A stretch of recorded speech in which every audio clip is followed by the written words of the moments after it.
سامعین خوش آمدید. سامعین اس وقت آپ programme Kashmir منظرنامہ radio Azad Kashmir Tararkhal short wave 7265 کلو ہرٹز اور ریڈیو پاکستان اسلام آباد میڈیم ویو 585 کلو ہرٹز پر سماعت فرما رہے ہیں. سامعین، جیسا کہ ہم نے پروگرام کے آغاز میں آپ کو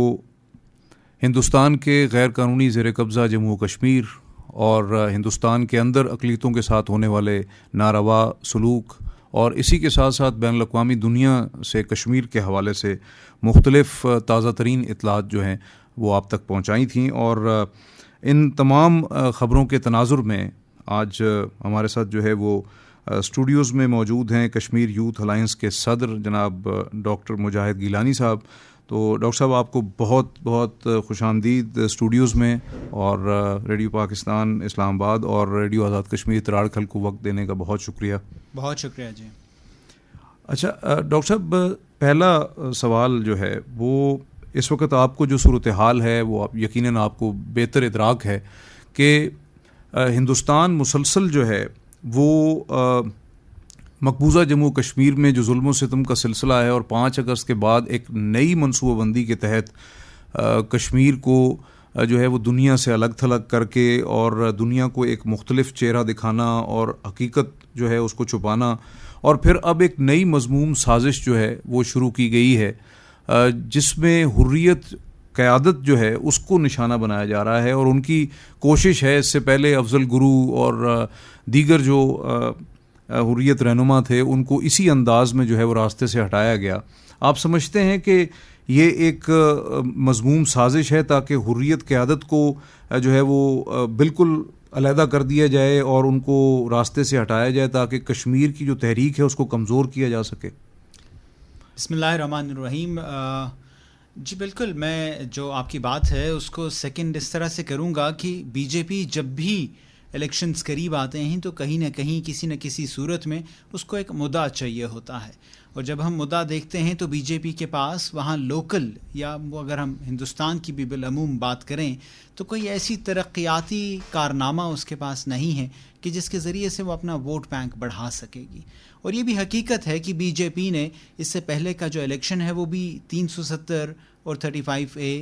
رام مندر یا سٹیزن شپ امینڈمنٹ ایکٹ کے ذریعے سے ہی لڑا تھا، اور وہاں جو RSS مائنڈ سیٹ کے لوگ تھے ان کو اس بات پہ ابھارا تھا کہ اگر بی جے پی طاقت میں آتی ہے، پاور کوریڈورز میں آتی ہے، تو پھر وہ کشمیری مسلمانوں کو مسل کے رکھ دے گی، رام مندر کی تعمیر شروع ہو جائے گی، اور پورے ہندوستان میں جو ہندوتوار کا راج ہے وہ وہاں پہ قائم ہو جائے گا. اب اس وقت بی جے پی کے پاس کوئی ایسا مدعا نہیں ہے، اور وہ مدعا ہمیشہ جب بھی تلاش کرتے ہیں تو یا تو پاکستان کو لتاڑنے میں، پاکستان کی بیشنگ کرنے کے ذریعے سے، یا پھر مقبوضہ جموں و کشمیر میں کوئی ایسا مس ایڈونچر کرنے کے ذریعے سے تاکہ وہ ہندوستان میں جو عام ہندو رہتا ہے یا بالخصوص جو RSS مائنڈ سیٹ والے لوگ رہتے ہیں ان کو اپیل کر سکتے. جیسے انہوں نے پلوامہ ڈرامہ کیا انتخابات سے پہلے، اور اس کے بعد جو ہے وہ اسی کے تحت ایک جارحیت کا ارتکاب کیا 26 فروری 2019، اور پھر 27 کو ان کو اس کا جواب بھی ملا. تو یہ کچھ ایسی صورتحال ہے. بالکل آپ کی یہ بات درست ہے. آپ یہ بھی دیکھیے کہ ابھی G20 سے پہلے ہی جموں کے علاقے کے اندر وہاں پہ انہوں نے ایک اور اس طرح کا مس ایڈونچر کیا جی بالکل، اور اس میں انہوں نے الزام یکلخت تھی فوری طور پہ بغیر کسی انویسٹیگیشن کے پاکستان کے اوپر لگا دیا گیا تھا. تو اب دوبارہ ہمیں یہ نظر آتا ہے کہ اس وقت یاسین ملک صاحب جو کہ روح رواں ہیں تحریک آزادی کشمیر کے، ان کو اس وقت وہاں کی نام نہاد NIA نے ایک اپیل کی ہے کہ ان کو کسی طرح عمر قید کی بجائے سزائے موت دے دی جائے. یہ وہی سزائے موت ہے جب ہم دیکھتے ہیں 2013 میں افضل گرو کو پھانسی لگائی جاتی ہے تو اس وقت جج اپنے فیصلے میں لکھتا ہے کہ this is only and only to satisfy the collective conscience, یعنی کہ وہاں پہ بسنے والے جو عام عوام ہیں ان کی خوشی کے لیے ہم اس کو پھانسی چڑھا رہے ہیں. کوئی ثبوت نہیں ہے، کوئی اس طرح کا واقعہ نہیں ہے، کوئی پاسٹ ہسٹری نہیں ہے کہ اس شخص نے اس سے پہلے کبھی کچھ کیا ہو، لیکن فقط ہندوستان کی اس عوام کو جو RSS کا مائنڈ سیٹ رکھتی ہے خوش کرنے کے لیے افضل گرو کو پھانسی چڑھائی گئی. اور یہی طریقہ کار پروفیسر گیلانی SAR گیلانی جو شہادت پا چکے ہیں، وفات پا چکے ہیں، ان کے ساتھ بھی یہی طریقہ کار رکھا گیا تھا. وہ باقی تمام دیگر حریت رہنما جو ہیں, ہم اگر سید علی گیلانی کی بات کریں, اشرف خان صحرائی صاحب کی بات کریں, یا اس وقت ہم بات کریں شبیر شاہ صاحب کے جن کے سیل کے اندر ایک شخص کو قتل کر دیا گیا, یا ڈاکٹر قاسم فقتو کی بات کریں جو اشرف خان صحرائی صاحب کے قیدی یعنی وہیں پہ ان کے ساتھ قید تھے, تو یہ تمام کے تمام ہمارے ان حیرت رہنماؤں کو قتل کرنے کی ایک مذموم سازش ہے, تاکہ کہیں نہ کہیں کسی نہ کسی طرح جو کشمیری آواز ہے, جو کشمیری اپنا مدلل طریقے سے کیس لڑنے کی کوشش میں لگے ہوئے ہیں, اس کو خاموش کروا دیا جائے. اچھا ڈاکٹر صاحب, یہاں یہ بڑا ایک عام سوال ہے کہ اس وقت جو ہے کشمیریوں کی شناخت وہ اس پر سوالیہ نشان ہے. آپ سمجھتے ہیں کہ آج ایک الیکٹرانک میڈیا کا دور ہے, سوشل میڈیا کا دور ہے, نوجوان بڑے متحرک ہیں, آئی ٹی ہے, سب کچھ ہے, لیکن اس کے باوجود جو کشمیر کا کاز ہے ہم دیکھتے ہیں کہ وہ بین الاقوامی سطح پر اب بھی بین الاقوامی برادری شاید یوکرین کو تو وہ وقت دیتی ہے, لیکن کسی انداز میں بھی کشمیریوں کو وہ جو ہے وہ وزن نہیں دیا جاتا, بھارت کا محاسبہ نہیں کیا جاتا. کیا بنیادی وجہ یہی ہے جو اکثر بتائی جاتی ہے کہ بھارت کا جغرافیہ بڑا ہے, بڑی منڈی ہے, مختلف ممالک کے مفادات ہیں, یا کوئی اور عوامل بھی شامل ہیں؟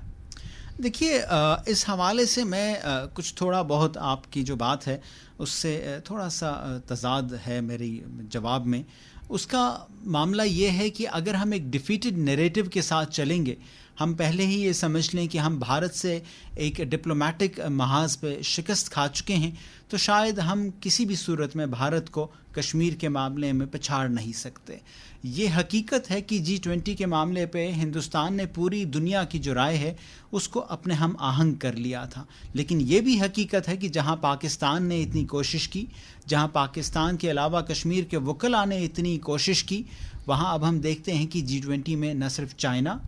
ترکی, ایجپٹ اور باقی تمام ممالک جو اگر گئے بھی تھے تو انہوں نے اپنے جو ڈپلومیٹک مشنز تھے ان کو ڈاؤن گریڈ کر دیا تھا. اور یہ اس قدر حد تک آمیز معاملہ ہو گیا کہ بھارت کو مجبوراً جو گلمرگ میں کانفرنس رکھی تھی, یا گلمرگ میں جو ایک ٹورزم کے طور پہ انہوں نے ان کو لے کے جانا تھا, اس کو کینسل کرنا پڑا. اور یوں سری نگر میں جو G20 کی ایک نام نہاد نارملسی بیسڈ کانفرنس کرنے کی کوشش کی گئی تھی, کم از کم کسی نہ کسی لحاظ سے ہم یہ دیکھتے ہیں کہ اقوام متحدہ بھی اس کے اوپر بولا ہے, تو دنیا میں وہ کامیاب نہیں ہو سکا. کیوں؟ بے شک بھارت ایک بڑی منڈی ہے, بھارت ایک بڑا ملک ہے, اور G20 ایک بہت بڑا اکنامک فورم ہے, لیکن اس کے باوجود جب پاکستان نے اس کے اوپر بات کی, جب کشمیر کے حوالے سے جو کشمیر کا درد دل رکھنے والے لوگ ہیں ڈائسپورا میں موجود ہیں, جب اس کے حوالے سے بات ڈوسیر کی صورت میں, ڈاکیومنٹیشنز کی صورت میں دنیا کے سامنے پیش کی گئی, تو دنیا نے سنا ہے. ہمیں یہی اپروچ رکھنے کی ضرورت ہے کہ کشمیر کا معاملہ مدلل انداز میں صرف یہ نہیں کہ ہم مارے گئے, وہاں پہ صرف شہداء ہیں, مظالم ہو رہے ہیں. ہمارے پاس ایک ایک کیس کی ڈاکیومنٹیشن موجود ہے. وہ ڈاکیومنٹیشن لے کے اگر آپ دنیا کے سامنے رکھتے ہیں اور کشمیریوں ہی کی زبانی اگر کشمیر کی کہانی دنیا کو سناتے ہیں, تو دنیا کہیں نہ کہیں ضرور کان رکھتی ہے. ڈاکٹر صاحب, میرا جو سوال تھا وہ بنیادی طور پہ کسی حوالے سے بھی کوئی پیسمسٹک نہیں ہے. سوال یہ تھا کہ بنیادی طور پہ ہمارے جو نوجوان ہیں یہ ہمارا بہت بڑا سرمایہ ہے, چاہے وہ کشمیری نوجوان ہوں,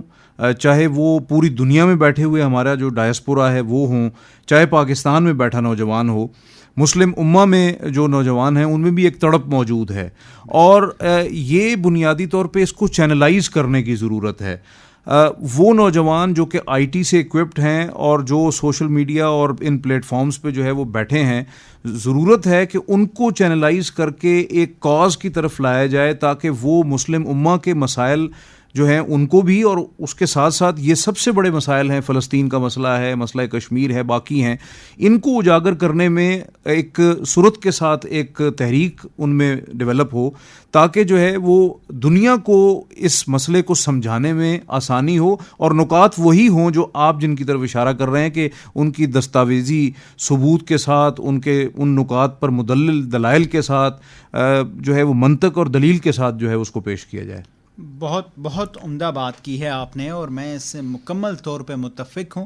میں تو بلکہ آپ نے اس بات کو مزید ایکسپینڈ کیا ہے. میں تو اکثر جب بات کرتا ہوں تو یہ کہ پاکستان، آزاد کشمیر، ایون گلگت بلتستان اور مقبوضہ کشمیر کا جوان جو ہے اس کو ایک جگہ پہ بٹھایا جائے، اس کو اس حوالے سے بتایا جائے، روشناس کیا جائے، تو پھر وہ نہ صرف اس کشمیر کے نیریٹو کی پوری دنیا میں ایک مدلل آواز بن سکتا ہے، بلکہ میں سمجھتا ہوں وہ اثر بھی رکھ سکتا ہے. لیکن آپ بالکل درست فرما رہے ہیں، یہ وہ دور ہے جب ہمارے پاس ہر صبح شام دن رات کشمیر کے حوالے سے کوئی نہ کوئی ویڈیوز ضرور آتی رہتی ہیں. نہ صرف یہ بلکہ ابھی جس طرح سے صحافی جویریہ صاحبہ جس طرح کشمیر کی کہانی بیان کر رہی تھیں، اسی طرح کشمیر کی کئی کہانیاں ہیں. آج ہم آسیہ اور نیلوفر کی بھی بات کر رہے ہیں. آج ہم اسی طرح سے اور دیگر جو کشمیر میں قربانیاں دی گئی ہیں ان کی باتیں کر رہے ہیں. تو یہ ایک نوجوان کو جب پتہ ہوگا تو وہ بات کرے گا. بالکل درست. آج وامک کی اگر بات آپ کے فورم سے، ریڈیو پاکستان کے پلیٹ فارم سے اگر آج گونجی ہے پورے پاکستان میں، آزاد کشمیر میں، اور ایم شور کہ اس کے علاوہ جو جغرافیکل ڈسٹریبیوشنز ہیں اس سے باہر بھی یہ آواز گئی ہوگی، تو وامک فاروق کی جو کہانی ہے آج وہ سنی گئی ہے. درست. یہی کہانیاں جو ہیں اس طرح جب نوجوانوں کو بتائی جائیں گی تو انہیں سمجھ آئے گی کہ یہ قربانیاں ایسی نہیں دی گئیں. بالکل صحیح. وہاں تحریک آزادی کشمیر کے حوالے سے جو شخص اٹھتا ہے وہ کسی بھی عمر کا ہے، وہ 18 مہینے کی ہبا سے لے کے جو اب ماشاءاللہ بڑی ہو چکی ہے، 80 سال 92 سال کے سید علی گیلانی تک کی بات ہے. جی. تو یہ ایک بہت بڑی کہانیاں ہیں، اور یہ کہانیاں آپ نوجوانوں کو بتائیں گے تو بلا شبہ آپ نے جو بات کہی ہے اس کے مطابق ہم اپنا مقصد حاصل کریں. اچھا، ایک اور سوال، کیونکہ آپ کا تعلق بھی یوتھ الائنس سے ہے اور آپ صدر ہیں اس کے، اور نوجوان جو ہیں، جیسے ہم نوجوانوں کی بات کر رہے ہیں، ہمارا جو اکادمیہ ہے اور اس کے ساتھ جو ہماری جامعات اور پھر ہمارے جو مختلف تحقیقی ادارے ہیں، تھنک ٹینکس ہیں، بہت زیادہ آپ ضرورت محسوس نہیں کرتے اس چیز کی کہ کشمیریات پہ، کشمیر کے جغرافیے پہ، اس کے مسائل پہ، اس کی مختلف ڈائنامکس کے اوپر جو ہے وہ بڑی تحقیق کی ضرورت ہے، اس پر مطالعاتی تحقیق کی ضرورت ہے، پڑھنے کی ضرورت ہے، اور اس پہ مختلف تصانیف سامنے لانے کی ضرورت ہے، تاکہ دنیا جو ہے وہ اس کو انفارمیشن ٹول کے طور پہ ہم ذرائع ابلاغ سے تو یہ چیز پہنچائیں، لیکن اس کے ساتھ ساتھ ان کے ہاتھ میں ایک کتاب ہو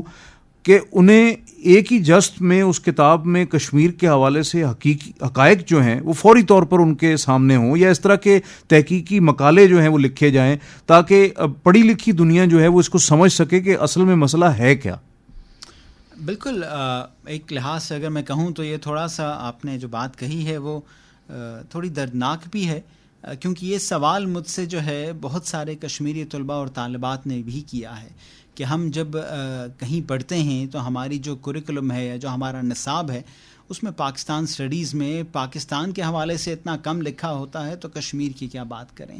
تو یہ حقیقت ہے. ایک طالب علم چاہے وہ کشمیری ہو یا وہ پاکستانی ہو، وہ چاہتا ہے کہ وہ پڑھے، پاکستان کے حوالے سے پڑھے، وہ پاکستان کی تاریخ کے ساتھ جڑی ہوئی کشمیر کی تاریخ کو پڑھے، اپنے اسلاف کو پڑھے، اپنی تاریخ کو پڑھے، اور تاریخی مستقبل کا جو ہے وہ آئینہ دار بنتی ہے. کہ اگر آپ کو تاریخ کا پتہ ہی نہیں ہے، اگر آپ جانتے ہی نہیں ہیں کہ 3 جون 1947 کے پلان کے مطابق جب کشمیریوں کو بھی ایک حق ملا تھا، 19 جولائی کو 1947 کو کیا ہوا تھا، یا 1948 کی جو جنگ لڑی گئی تھی وہ کس طرح سے لڑی گئی تھی، اور آزاد کشمیر کے اپنے اسلاف، یعنی آزاد کشمیر میں اس وقت پڑھنے والا بچہ جو ہے اس کا غالباً دادا یا نانا نے سینہ سپر ہو کے وہاں ڈوگرا فوجیوں کے سامنے گولیاں کھائی ہوں گی اس خطے کی آزادی کے لیے. تو یہ ایک ایسی حقیقت ہے، ایک ایسا میں سمجھتا ہوں منظرنامہ ہے جو اگر آپ نہیں کھینچتے، جو اگر آپ آج کے طالب علم کو، آج کے اسٹوڈنٹ کو نہیں بتاتے،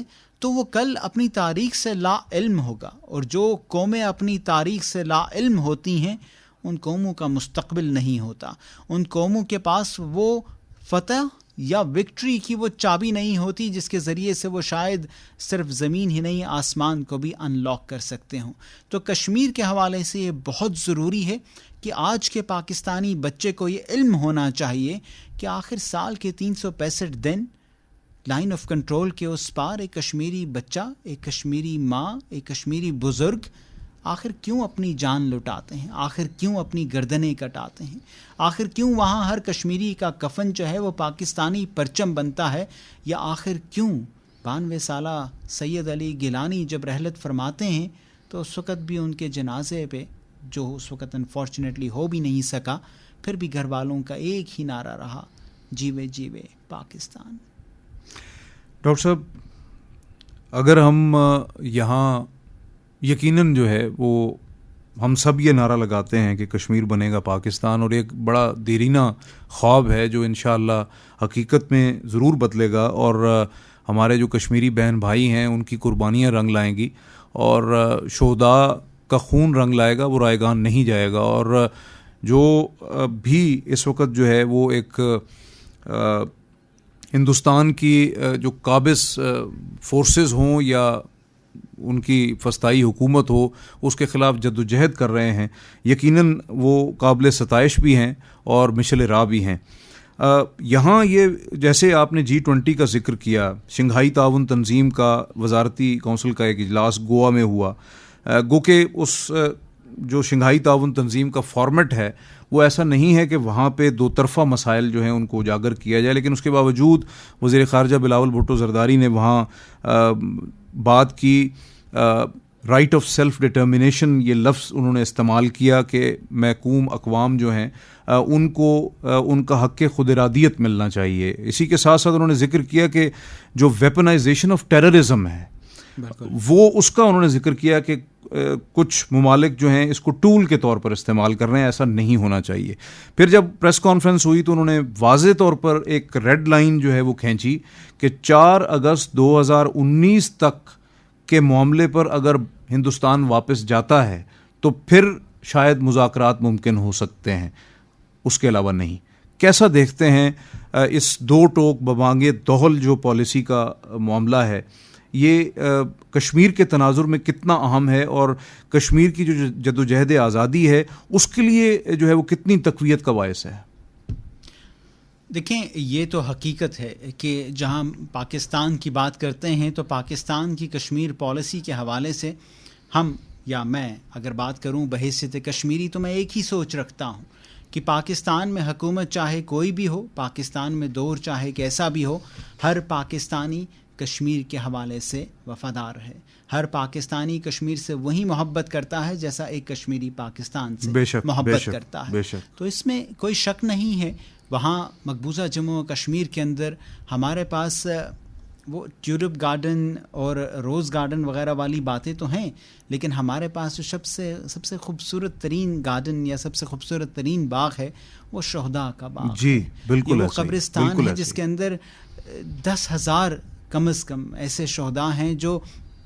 اس طرح سے مقبوضہ جموں و کشمیر سے تعلق نہیں رکھتے، لیکن کشمیر سے محبت کرنے پہ انہوں نے اپنی جان کشمیر کے لیے نچھاور کر دی تھی۔ تو یہ ایک ایسی حقیقت ہے، میں سمجھتا ہوں کہ پاکستان میں خاص طور پہ جب آپ ایک فارن منسٹر کے لیول پہ ہوں اور وہاں پہ ایک شٹ اپ کال دے دینا، بالخصوص ایک ایسے انٹرویو میں جس میں سامنے بیٹھا والا شخص یہ بار بار کوشش کر رہا ہے کہ آپ کو کسی نہ کسی طرح دبا سکے اور آپ کے منہ سے کچھ ایسے الفاظ نکلوا سکے جس کے بعد ہندوستانی میڈیا اس کے اوپر اپنا کئی مہینے تک کام چلا سکے گا۔ لیکن یہ بھی حقیقت ہے کہ وہیں ہندوستانی میڈیا کے اوپر رہتے ہوئے کلبھوشن یادیو کی بھی بات ہوئی ہے، وہیں ہندوستانی میڈیا کے اوپر بیٹھتے ہوئے یہ بھی بات کی گئی ہے کہ رائٹ ٹو سیلف ڈٹرمنیشن جو ہے وہ کشمیریوں کا حق ہے، اور یہ بھی بات کی گئی ہے کہ ہندوستان نہ جانے کس زعم میں مبتلا ہے۔ ہندوستان کو تو ایک ٹرسٹ ڈیفیسٹ نہیں بلکہ فیکٹ ڈیفیسٹ ہے، یعنی اسے تاریخ کا علم ہی نہیں ہے کہ مقبوضہ جموں و کشمیر اور بالعموم ریاست جموں و کشمیر کا